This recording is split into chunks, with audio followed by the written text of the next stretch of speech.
Hello, कैसे हो? बढ़िया। चलिए, तो यहाँ फर्स्ट आता है मास बाय मास परसेंटेज। क्या बोलते हैं भाई? मास बाय मास परसेंटेज और मास परसेंट। अब देखो, इसी को हम शॉर्टकट में हम W बाय W बोल सकते हैं। क्या बोल सकते हैं भाई? W बाय W परसेंटेज हम बोल सकते हैं। अब ये क्या है भाई? देखो यहाँ पर परसेंटेज, देखो कैसे हमें एक ही बार में कैसे हमें समझ जाना है। ठीक है, एक ही बार में थोड़ा ध्यान समझेंगे। देखो यहां पर मैंने लिखा है परसेंटेज, तो परसेंटेज अगर देखेंगे तो ये भैया 100 ग्राम का है, यानी परसेंटेज कितने का निकलता है? 100। अच्छा, अब यहाँ जो मास है, ये जो मास है इसके लिए हम सॉल्यूशन की बात करेंगे, यानी ये सॉल्यूशन वाला मास दिया होगा। और यहाँ पे अगर देखेंगे ये जो मास है इसके लिए हम सोल्यूट की बात करेंगे। किसकी बात करेंगे? सोल्यूट की बात कर सकते हो या सॉल्वेंट की बात कर सकते हो। ठीक है, चलिए ठीक है, क्लास 9th की हो, कोई दिक्कत नहीं है। अब देखो, तो यहां पर अगर देख सकते हैं कि मास बाय मास परसेंटेज, तो इसका डिफिनीशन क्या बनेगा? तो क्या बोलोगे?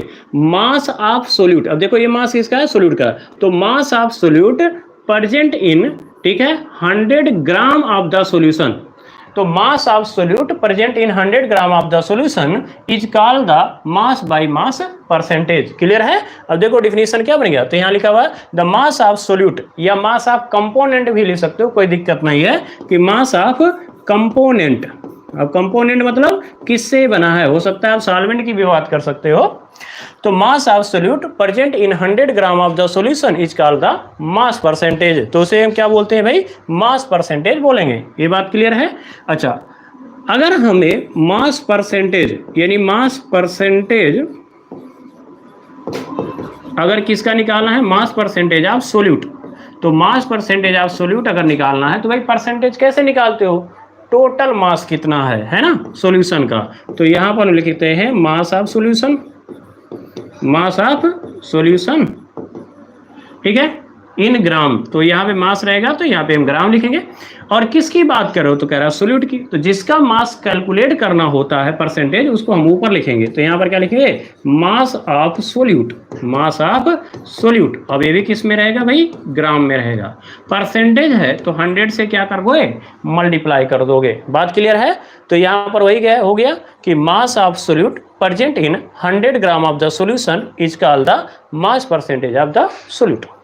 क्लियर है बात? चलिए, अच्छा, अब एग्जाम्पल में ये कह दे कि हमारे पास जो है 10% जो है 10% W बाय W ऐसे दे देता है, और ग्लूकोज सोल्यूशन ऐसा लिख के दे दिया, ग्लूकोज सोल्यूशन ऐसा दे दिया। तो इससे हमें क्या समझ में आ रहा है? तो इसका मतलब ये हो गया, ठीक है, इट मीन्स दैट, क्या लिखोगे? इट मीन्स दैट, ठीक है, यानी सॉल्यूशन। अब देखो ऐसे कह दिया 10% जो है ग्लूकोज सोल्यूशन। अभी न्यूमेरिकल जब आएगा तो न्यूमेरिकल में ऐसे बहुत से टर्म दिए होते हैं, तो हमें ये पता होना चाहिए। ठीक है, हाँ, तो 10 ग्राम इसका, वेरी गुड। तो यहाँ पर ब्रिजेश कह रहे हैं 10 ग्राम, हाँ ठीक है, इसका मतलब परसेंट है। तो 100% मतलब क्या? 100 ग्राम। यानी 100 ग्राम में अगर देखें तो 10% कौन है? यानी 10 ग्राम क्या है? ग्लूकोज है। बात आया समय? इसका मतलब है it mean that 10 gram of glucose, glucose, ठीक है, ग्लूकोज डिजॉल्व इन कितना भाई? 100 gram of solution. 100 gram of solution की बात करेगा कि 100 ग्राम ऑफ सॉल्यूशन में क्या है? यानी 10 ग्राम ऑफ ग्लूकोज क्या है? डिजॉल्व है। ये बात क्लियर है? आया बस में? बोलो, सभी को समझ में आ रहा है? कोई डाउट है?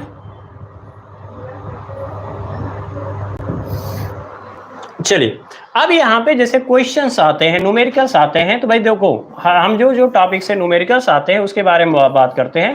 तो देखो यहाँ न्यूमेरिकल दिया हुआ है, ऐसे क्वेश्चंस जनरली आते हैं। अब कह रहा है a solution is prepared by adding 4 gram of a substance A to 18 gram of water. कह रहा हमारे पास क्या है? कह रहा हमारे पास भैया 18 ग्राम वाटर है। कितना ग्राम? 18 ग्राम वाटर है। इसमें हमने कोई सब्सटेंस ए है जो हमने 4 ग्राम इसमें ऐड कर दिया। तो इसमें पूछ रहा है calculate the mass percent of the solute, यानी जो सोल्यूट ए आपने ऐड किया है वो उसका मास परसेंटेज कितना होगा।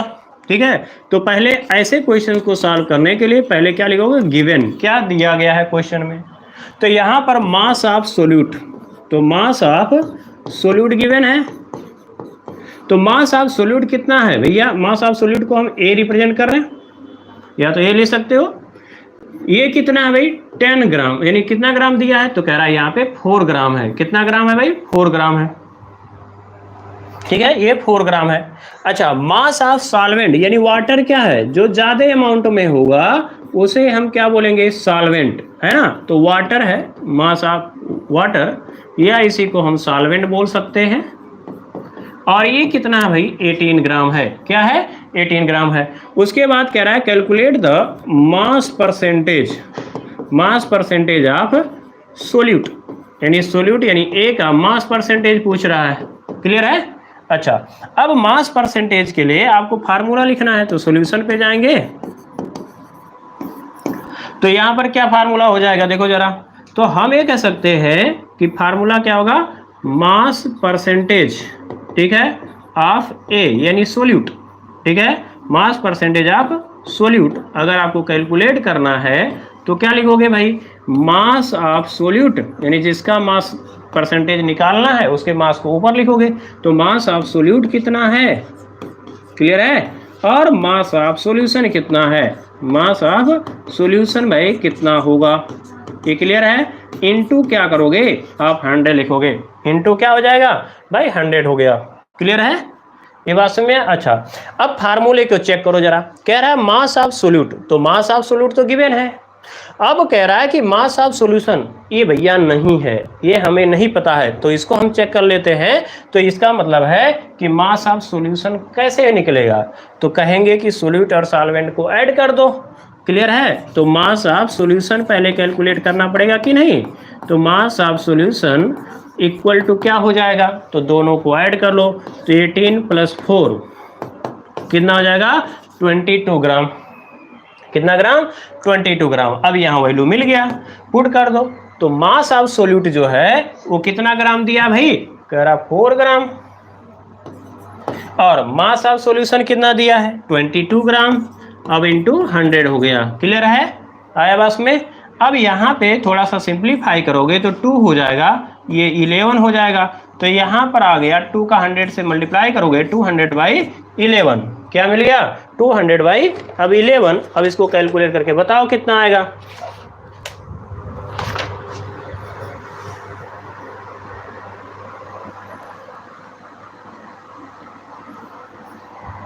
कैलकुलेट करके बताइए कितना आएगा। मेरा तो कैलकुलेटर कहाँ चला गया? चलिए, मैंने एक्चुअली कैलकुलेट करके रखा नहीं है। हाँ जी दीपाली, हेलो जी, कैसे हो? बढ़िया। चलिए, अब यहाँ पे 200 डिवाइड बाई क्या हो जाएगा? 11। तो यहाँ पर आ जाएगा 18.18। 18.18 आ जाएगा। कितना आ जाएगा? 18.18। क्लियर है? बोलो 18 हाँ जी बिट्टू शर्मा, वेरी गुड। 18.18 हो जाएगा। ठीक है, आया बस में? तो इसी तरीके से हमें क्वेश्चंस को क्या करना होता है? सॉल्व करना है। अब स्क्रीनशॉट ले लो, फिर हम आगे बढ़ते हैं। आप देखो, जो मैं यहाँ पे बता रहा हूँ इतना आप नोट्स अगर तैयार कर लोगे, ठीक है, तो चाहे आप नीट करो, जेईई मेंस करो, तो आपके लिए इतना ही आएगा, उससे ज़्यादा कुछ आने वाला नहीं है। या बोर्ड की तैयारी कर रहे हो, जो भी कर रहे हो, ठीक है, ये आवाज में। चलिए, अब यहाँ पे एक और क्वेश्चन है, इसको बताओ जरा। अब ये मैंने क्लास 12th का एक क्वेश्चन है, ये मैं क्लास 12th का एक क्वेश्चन से लिया हूँ, इसको हम सॉल्व करके इसको देखते हैं। देखते हैं कौन कैलकुलेट कर पा रहा है।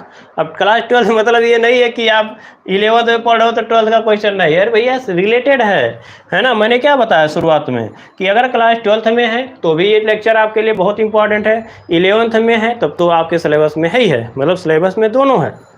चलिए, अब calculate the mass percentage of benzene and carbon tetrachloride if 22 gram of benzene is dissolve in 122 gram of carbon tetrachloride. तो इसमें दोनों का मास परसेंटेज पूछ रहा है ना। तो यहां पर पहले क्या लिखोगे भाई? गिवन क्या दिया गया है? कह रहा है बेंजीन एंड कार्बन टेट्राक्लोराइड है हमारे पास सॉल्यूशन, इनका परसेंटेज निकालना है। इफ 22 ग्राम ऑफ बेंजीन, तो इसका मतलब बेंजीन लेस अमाउंट में है भैया, तो इसका मतलब ये हो जाएगा सोल्यूट। क्या हो जाएगा? सोल्यूट।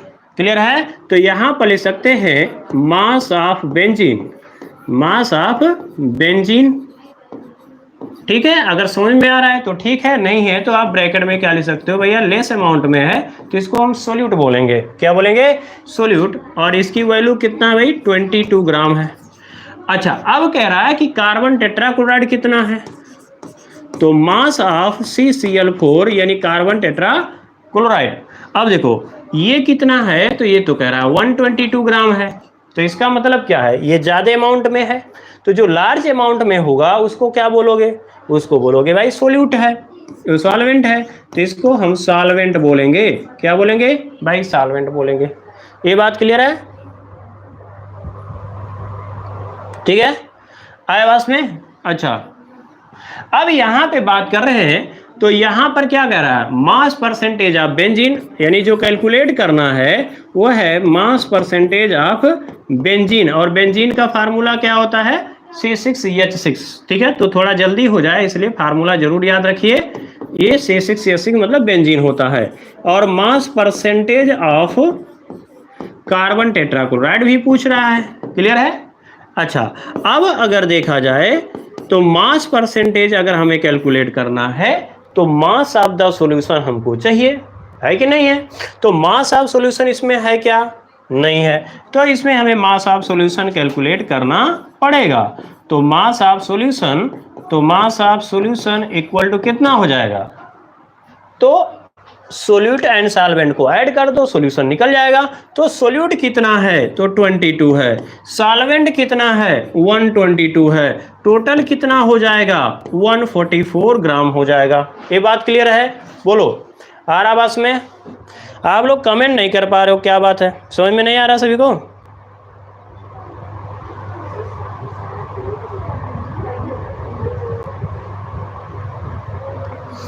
ठीक है, तो यहां पर 122 ग्राम और प्लस 22 कितना हो जाएगा? 144 ग्राम आ जाएगा। क्लियर है?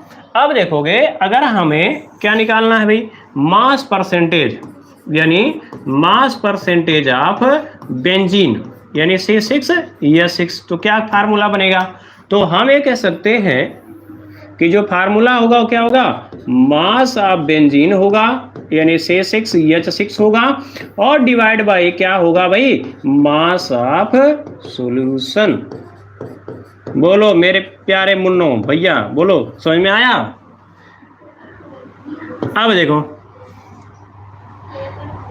ठीक है, अब यहां पे अगर देखें तो मास ऑफ बेंजीन जो है यानी वो 22 ग्राम है, तो इसको रख दिया। और मास ऑफ सॉल्यूशन जो निकाले हमने 144 निकाले। अब यहाँ पे 100 से मल्टीप्लाई कर दी। क्लियर है? अब इसको अगर सॉल्व करोगे तो ये हो जाएगा 11, और इसको 2 से सॉल्व करोगे तो 7 और हो जाएगा 2 होगा। और अगर देखा जाए तो यहाँ पर इसको 2 से सॉल्व करोगे, कैंसिल करोगे तो ये 50 हो जाएगा। और इसका कितना आ जाएगा? 36 आ जाएगा। इसको फिर सॉल्व करो तो आ जाएगा 25। कितना आ जाएगा? 25 आ जाएगा। इसका आ जाएगा कितना? 18 आ जाएगा। तो इसका मतलब है इसको सॉल्व किए तो 11 × 25 और हो गया 18। ठीक है? अच्छा, 3 से और कट सकता था, है ना? नहीं कटेगा, है ना? तो अब यहाँ पर इसको सॉल्व कर लो। तो अच्छा, कुछ लोगों का आंसर आ चुका है। ये यानी ये कह सकते हैं कि यहाँ पर कह रहे हैं कि mass percentage of benzene, Bittu कह रहे हैं कि मास परसेंटेज ऑफ बेंजीन जो है 1.38 है, और कार्बन टेट्राक्लोराइड का निकाले हैं तो 1.847 पर। देखते हैं कितना आ रहा है। तो 11 × कह सकते हैं 25, है ना? 25 है, डिवाइड बाई 18 है। तो इसको सॉल्व करोगे तो 15 आ रहा है, यानी ये 15.277 आ रहा है। ठीक है, यानी इतना परसेंट आपका ये है। एक बार और चेक कर लो जरा।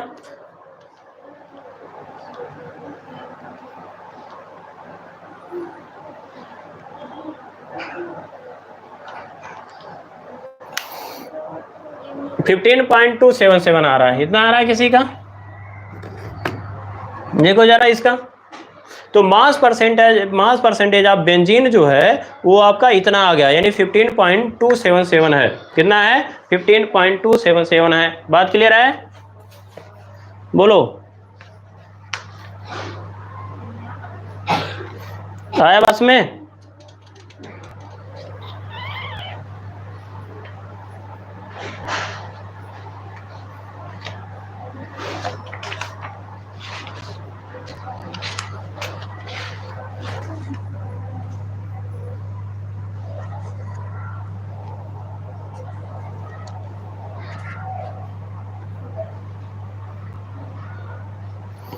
क्लियर है?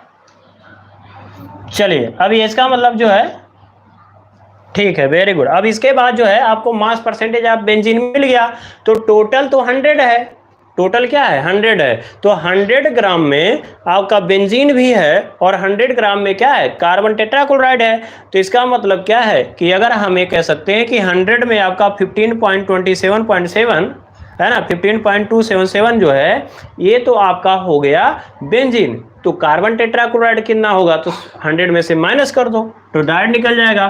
तो मास परसेंटेज आप अगर हम बात करें तो CCl4 इक्वल टू कितना हो जाएगा, तो 100 माइनस हो जाएगा 15.27। तो टोटल कितना आ जाएगा भाई, बोलो टोटल कितना आ जाएगा। तो 100 जो है माइनस 15.27 अगर माइनस करोगे तो 84.73 आ जाएगा, 84.73 आ जाएगा। कितना आएगा, 84.73 आ जाएगा। बात है इसमें, यानी इतना ग्राम हमें मिलेगा। क्लियर है बात, बोलो आ रही बात में? सही है। चलिए अगला देखते हैं, इतना परसेंट हो जाएगा, या तो आप डायरेक्ट फार्मूला भी लगा सकते हो, कोई दिक्कत नहीं है। चलिए दूसरा बात करते हैं, आता है वॉल्यूम बाय वॉल्यूम परसेंटेज, यानी हमने मास परसेंटेज देख लिया, अब बात करते हैं वॉल्यूम बाय वॉल्यूम परसेंटेज क्या होगा। अब देखो वॉल्यूम बाय वॉल्यूम परसेंटेज जैसे उसमें बात कर रहे थे वैसे यहाँ बात करेंगे। परसेंटेज कितने का निकलता है भैया, कहोगे 100 में, 100 में। वॉल्यूम क्या है, तो हम कहेंगे ये सॉल्यूशन का वॉल्यूम है। किसका वॉल्यूम है, ये सॉल्यूशन का है। किसमें है भैया, तो कहोगे वॉल्यूम है तो ml में रहेगा, है ना। और ये किसकी बात करोगे, तो ये कहोगे ये तो सोल्यूट है। तो ये जो पहला वॉल्यूम बाय वॉल्यूम ऐसे लिखा हुआ है, तो वॉल्यूम ये किसका लोगे, सोल्यूट का। डिफिनीशन तुरंत बनेगा, बाय वॉल्यूम इस किसका लोगे, सोल्यूशन का। किसमें है भैया, ml में। बात है इसमें, तो हम इसको क्या लिख सकते हैं, वॉल्यूम ऑफ सोल्यूट, डिफिनीशन क्या हो जाएगा, volume of solute dissolve in या present in 100 ml of the solution. क्या बोलोगे, volume of the solute present in 100 ml of solution is called the volume by volume percentage, is called the volume by volume percentage. ये बात clear है। और वही यहाँ पे डिफिनीशन है, volume of solute present in 100 ml of the solution is called volume percentage. Clear है। चलिए अब इसका फार्मूला लिख सकते हैं, तो वॉल्यूम बाय वॉल्यूम को हम B बाय B परसेंटेज बोल सकते हैं, ठीक है। तो वॉल्यूम बाय वॉल्यूम परसेंटेज या फिर बोल सकते हैं वॉल्यूम परसेंटेज। तो volume percentage of solute equal to क्या हो जाएगा, तो यहां पर लिखोगे वॉल्यूम। अब किसका निकाल लो भाई, सोल्यूट का, तो सोल्यूट का वॉल्यूम लिखोगे ऊपर। तो volume of solute upon volume of solution, volume of solution, और ये किस में रहेगा भाई, ml में रहेगा। ये भी किस में रहेगा भाई, इन ml, और इनटू क्या हो जाएगा 100। क्लियर है। तो ये फार्मूला हमारा हो जाएगा, यानी वॉल्यूम परसेंटेज ऑफ सोल्यूट अगर निकालना है तो क्या बोल दोगे, volume of solute upon volume of solution in ml into 1000। Clear. अगर आपको, हाँ क्लास 12th का है। अब यहाँ पे अगर बात करते हैं, देखो 11th और 12th दोनों ये टॉपिक सेम है। तो volume of solute upon volume of solution, अगर आप सॉल्वेंट का निकालना चाहते हैं, कैलकुलेट करना चाहते हैं, तो उस केस में यहाँ क्या हो जाएगा, वॉल्यूम परसेंटेज ऑफ सॉल्वेंट, ठीक है, और इक्वल टू क्या हो जाएगा, volume of solvent upon volume of solution into क्या हो जाएगा 100 हो जाएगा। क्या हो जाएगा, इंटू 100 हो जाएगा। बात क्लियर है, आ रहा बस में, सही है। चलिए तो ये हो गया हमारा। अब एग्जाम्पल अगर देख लें तो ये कहेगा कि हमारे पास जो है 10% जो है ऐसे देगा, ब्रैकेट में देगा W/W, यानी जब कोई मेडिसिन आप लेते हो, क्या लेते हो भाई, कोई मेडिसिन आप ले लिया हुआ है तो उस पे लिखा होता है। जैसे मान लीजिए हमने देखो ये यहाँ पर एक आई ड्रॉप है ना, ये मैंने आई ड्रॉप रखा है, तो अब बहुत बड़ा वो इसमें जो है बहुत छोटा है, इसमें दिया है ग्लिसरीन, क्या दिया है, ग्लिसरीन 0.5 W/B ऐसा दिया हुआ है ना।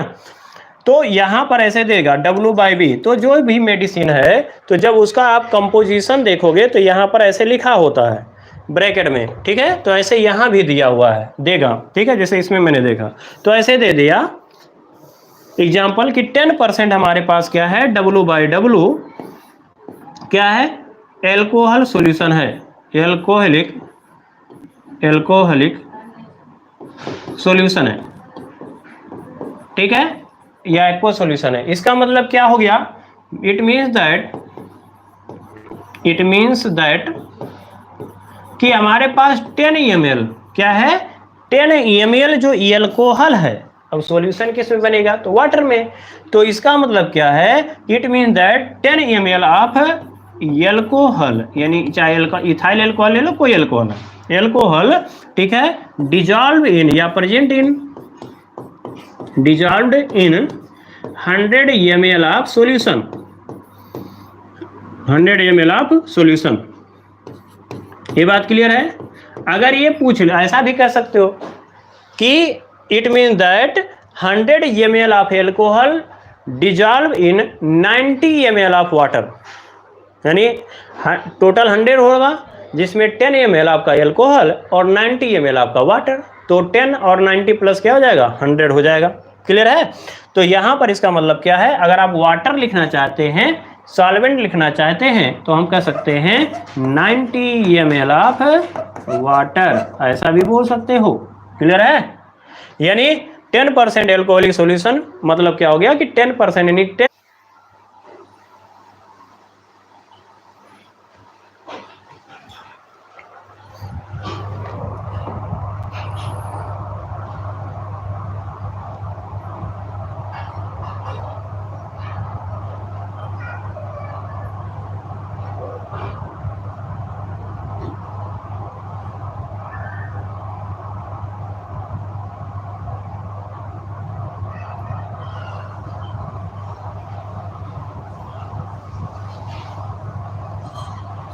सही है। चलिए, तो यहां पर ये हमने देख लिया मोल फ्रैक्शन, ठीक है। अब यहां पे बात करते हैं पार्ट पर मिलियन, ठीक है। तो पार्ट पर मिलियन क्या होता है, इसको हम लोग थोड़ा समझने की कोशिश करते हैं। पार्ट पर मिलियन क्या है, ठीक है। तो देखो पार्ट पर मिलियन, तो 1 मिलियन, देखो मिलियन मतलब क्या होता है, 10 लाख, तो 10 लाख के इक्वल होता है आपका 1 मिलियन, है कि नहीं है।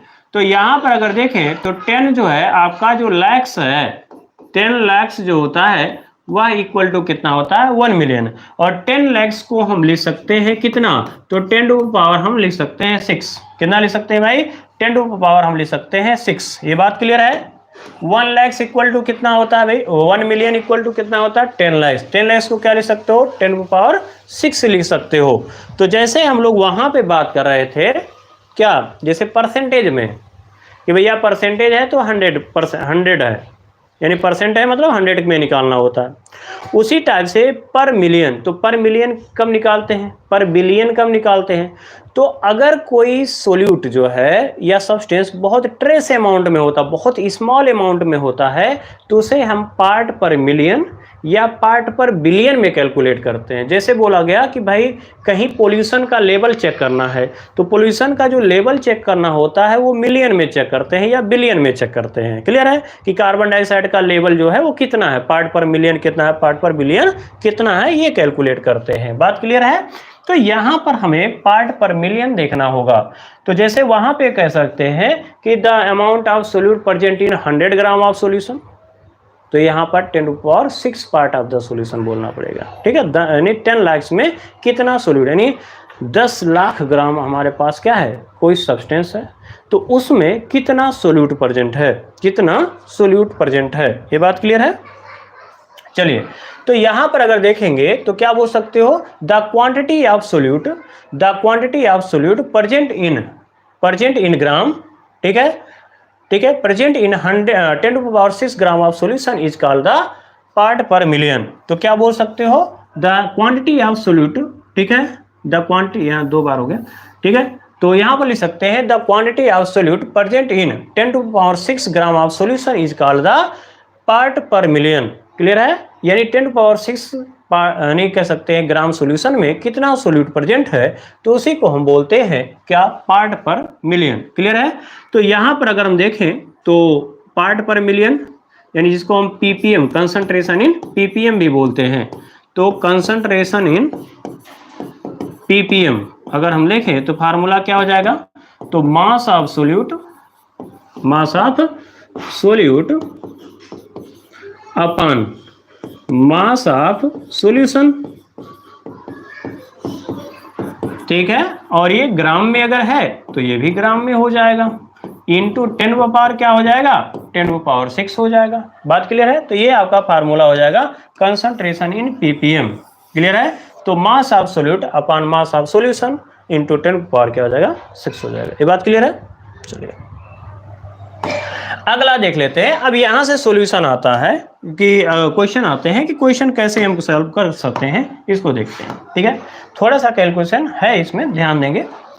कह रहा 1 litre sample of sea water, कह रहा हमारे पास जो है सी वाटर यानी समुद्र का हमने पानी रखा हुआ है, सी वाटर है, ये 1 लीटर है। कितना है, 1 लीटर आपके पास सी वाटर है।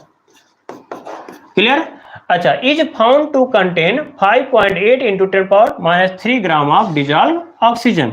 तो कह रहा कि भैया इसका जो हमने एनालिसिस किया तो इसमें ऑक्सीजन जो है वो कितना ग्राम है, तो कह रहा है कि 5.8 इंटू 10⁻³ ग्राम एक है dissolve in oxygen. Calculate the concentration of dissolved oxygen in sea water in ppm.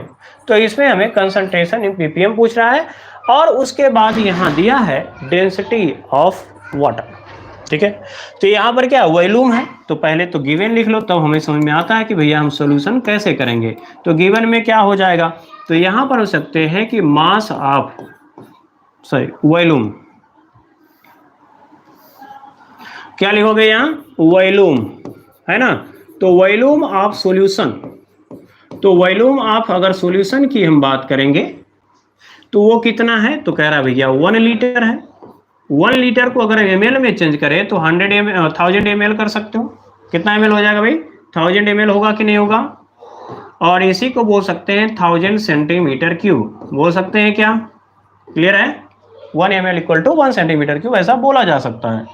ठीक है,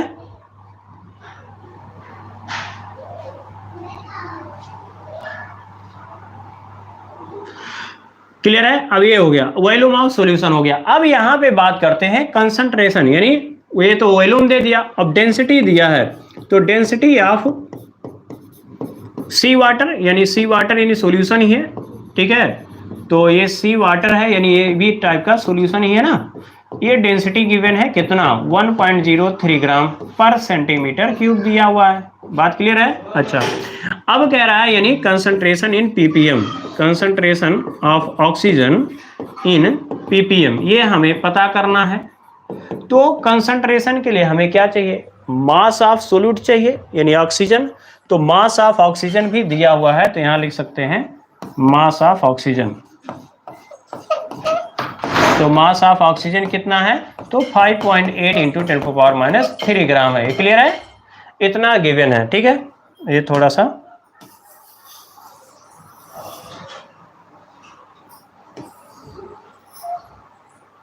ठीक है, ये हो गया। तो ये हमारे पास इतना इंफॉर्मेशन हमने निकाल लिया, कहां से, सॉल्यूशन से। तो हमें चाहिए मास ऑफ सॉल्यूशन। तो मास ऑफ सॉल्यूशन कैसे निकलेगा, तो यहां देखो उसके लिए मास ऑफ सॉल्यूशन तो दिया नहीं है, लेकिन डेंसिटी दिया है और वॉल्यूम दिया है। तो मास, डेंसिटी एंड वॉल्यूम में क्या होता है, एक रिलेशन होता है। तो क्या होता है बताओ जरा, तो सॉल्यूशन में जाओ तो मास, डेंसिटी एंड वॉल्यूम में क्या रिलेशन होता है, तो मास अगर देखा जाए तो मास इक्वल टू क्या हो जाएगा, तो मास ऑफ सॉल्यूशन यानी सी वाटर इक्वल टू क्या आ जाएगा, सी वाटर यानी सॉल्यूशन। तो मास इक्वल टू क्या होता है, तो वॉल्यूम होता है वॉल्यूम इनटू डेंसिटी, ये क्लियर है। वॉल्यूम इनटू डेंसिटी, वॉल्यूम कितना है भैया 1000 है, वॉल्यूम कितना भाई 1000 है। डेंसिटी कितना है, तो डेंसिटी आपका 1.03 है, क्लियर है। अब यहाँ पे देखोगे तो हो जाएगा 1030, कितना हो जाएगा 1030 हो जाएगा। यानी हम ये कह सकते हैं इतना ग्राम आ जाएगा, यानी इतना ग्राम हमारे पास क्या है, यानी सॉल्यूशन है, और ये सोल्यूट हमें पता चल गया इतना है। अब परसेंटेज आराम से निकाल लोगे, है कि नहीं है। तो यहां पर हम लिख सकते हैं, क्या लिखोगे, तो यहां पर कह सकते हैं कंसंट्रेशन ऑफ, यानी concentration of oxygen in sea water, यानी कंसंट्रेशन इन पीपीएम पूछ रहा है तो खाली पीपीएम लिखो, इन पीपीएम। तो क्या हो जाएगा, तो mass of oxygen, mass of क्या हो जाएगा oxygen upon mass of solution यानी सी वाटर, और इनटू हो जाएगा 10 पावर क्या हो जाएगा 6 पीपीएम में कैलकुलेट करना है कि नहीं है। तो मास ऑफ ऑक्सीजन कितना है भाई, तो 10 है 30 है, divide by mass of solution. अगर देखेंगे तो मास ऑफ सॉल्यूशन कितना आया है, सॉरी मास ऑफ ऑक्सीजन तो दूसरा है, तो मास ऑफ ऑक्सीजन अगर देखेंगे तो 5.8 है, तो 5.8 इंटू 10⁻³ हो गया, और divide by mass of solution अगर देखेंगे तो आपका आया था 1030, यही आया था ना, तो ये हो गया, और इंटू 10 क्या हो जाएगा आपका 6 हो जाएगा। अब देखो अगर माइनस हटाओगे तो यहाँ पर हो जाएगा आपका 3, और 3 मतलब 1000 से मल्टीप्लाई कर दोगे तो हो जाएगा 5800, ये क्लियर है, और ये हो जाएगा 1030 हो जाएगा। अब इसी से डिवाइड कर लो, जो आएगा वो आंसर हो जाएगा। बताओ जी रे कितना आ गया सबका आंसर,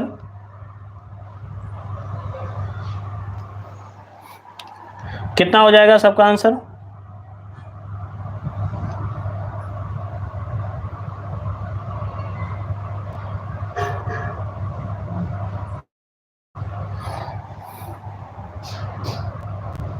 बोलिए कितना आ जाएगा, किसी का आया,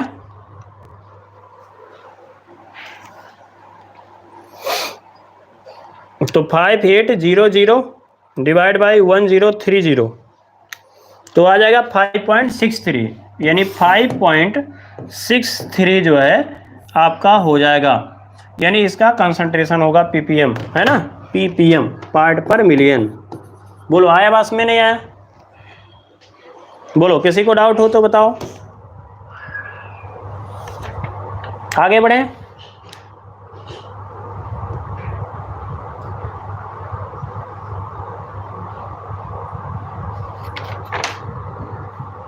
बोलो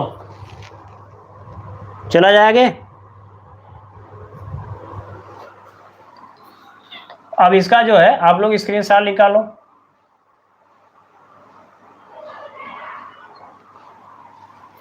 स्क्रीनशॉट ले लो, हो गया।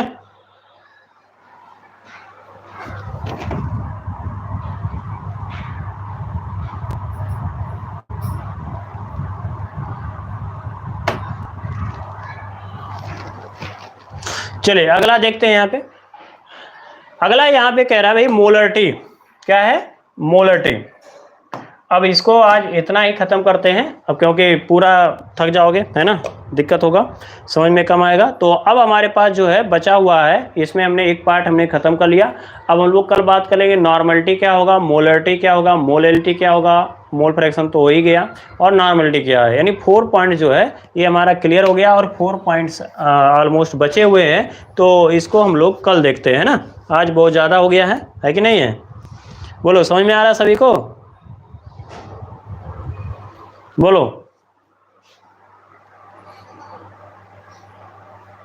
आगे स्टार्ट किया जाए कि बंद किया जाए, कल देखा जाएगा।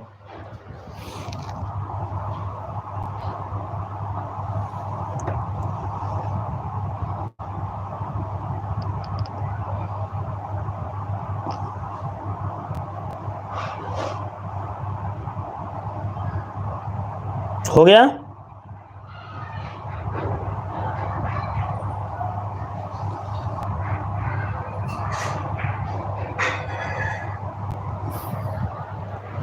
चलिए, तो हम लोग बात करते हैं कल हम लोग देखेंगे मोलरिटी क्या होगा, मोलैलिटी क्या होगा, नॉर्मलिटी होगा। ठीक है, तो मिलते हैं कल, तब तक के लिए कल 7 to 8 देखेंगे और मिलते हैं कल, तब तक के लिए जय हिंद, गुड नाइट।